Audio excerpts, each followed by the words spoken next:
Welcome dart players one and all. Today on Straight to the Point we are going to be discussing a darts event up and coming that I'm probably more excited about than I have been for any other darts event ever. And that is the Senior Darts World Championships. We don't actually know an awful lot about this tournament yet, but we do know the draw. We do know the winner is guaranteed £30,000, which is going to be a really nice pickup for some of these players. I mean, to the likes of Phil Taylor, he's not going to touch the sides of his bank account. But for some of them, some of these players haven't won anything for years.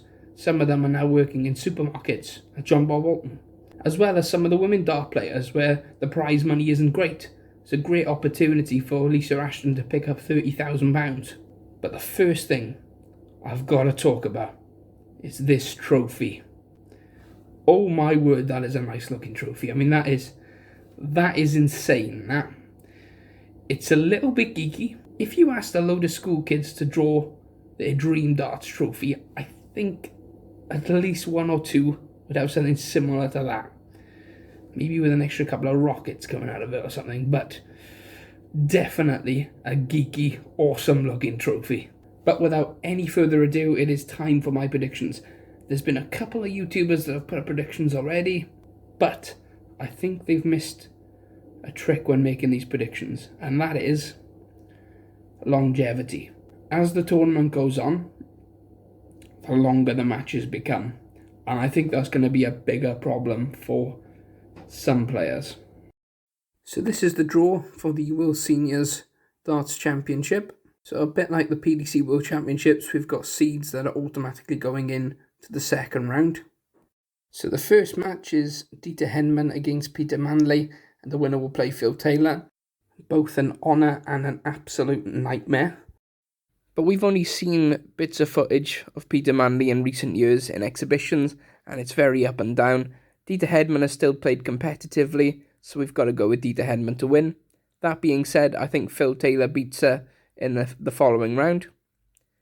Next up, Tony O'Shea against Kevin Painter. This, for me, depends heavily on which Tony O'Shea turns up. If he turns up on the day, he can beat anyone. But we've seen Kevin play some really good darts over the last 12 months, so we've got to go with Kevin Painter to win. And I do think he'll beat Wayne Warren in the next round. Wayne Warren has really struggled since winning that world title in the BDO. And following this, Robert Thornton against Bob Anderson. A legend of a dart player, Bob Anderson. But it has to be Robert Thornton. He's one of the favourites for the whole event, and he's been playing some great stuff on the Modus League. Playing Trina Gulliver in the next round, and I think he's going to walk those games very easily. Very comfortable first two games for him. Interesting game next, Paul Lim against Dave Prince. Now, Paul Lim is, again, a legend of the game, but Dave Prince, I've always been a big fan of him. He plays really well at times and just doesn't get over the winning line. People play well against him. But he's just won a qualifier to be there, so you've got to go Dave Prince to beat Paul Lim. And I think he'll beat John Lowe in the next round, purely because we haven't seen John Lowe play for such a long time. Now, this is a real tough one. Les Wallace against John Boy Walton. We saw Les Wallace on the Modus League. Very up and down type of player. You didn't want to bet on him, but you couldn't really bet against him. But I think that's going to be the case for a lot of these dart players. That being said, for me, I think John Boy Walton will turn up. He's got a really good throw-in action. I think he'll beat him. And I think he'll lose to John Part in the following round. John Part's just got a way of winning. Another toughie next. Terry Jenkins against Roland Scoton.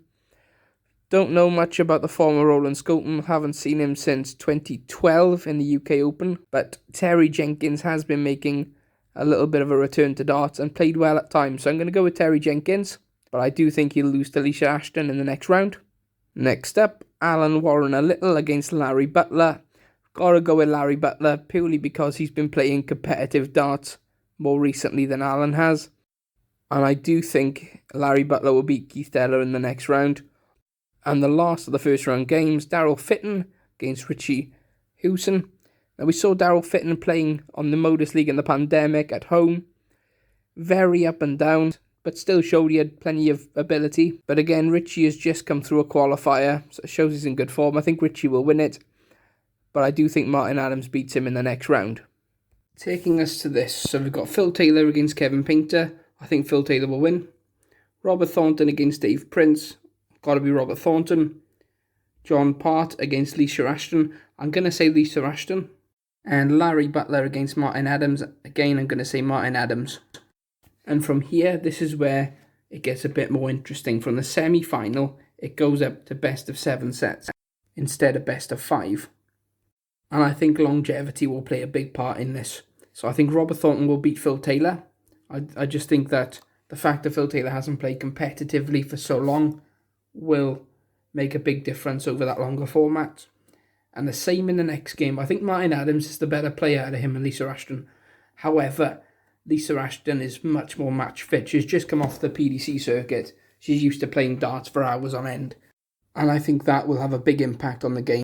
I think the only way Martin could win is if he puts her away early and beats her in straight sets. So I'm predicting Robert Thornton and Lisa Ashton as a final. And I think for me the winner has to be Robert Thornton. Purely because he's won more big TV events than Lisa Ashton has. And some of the darts he's been throwing on the Modus League over the last year were just awesome. So anyway, those are my predictions. I do think longevity is going to play a very big part in this tournament, especially for the older players. I'm sure that every single one of these dart players can still throw amazing darts, but having that consistency over a longer format gets harder, especially when you haven't been playing competitively for a long time. But that's it for today. Please remember to like and leave a comment. I do want to hear your thoughts. Let me know if you agree with me or not. And as always, subscribe if you love the darts.